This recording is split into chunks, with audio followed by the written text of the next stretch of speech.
ইয়ারের student, resource management and এন্টারপ্রেনারশিপের। আমাদের হচ্ছে কলেজের নাম হচ্ছে college of applied human science. তো আমাদের আজকে মূল দাবি ছিল হচ্ছে হলে যে মেয়েগুলো এতদিন থাকতো, অনেকেই পলিটিক্যালি উঠেছে, যতদিন পলিটিক্স ছিল, বাট এখন আমাদের পলিটিক্স মুক্ত হল।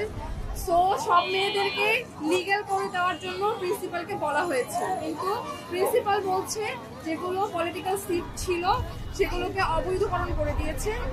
তো এই কারণে মূলত মেয়েরা রাস্তায় নেমে এসেছে। তাদেরকে 1 ঘন্টার আলটিমেটাম দিয়েছে যে 1 ঘন্টার মধ্যে হল ছাড়তে হবে, আদারওয়াইজ তাদের জিনিসপত্র ফেলে দেওয়া হবে বা পুড়িয়ে দেওয়া হবে, এরকম কথা ওখান থেকে আসছে।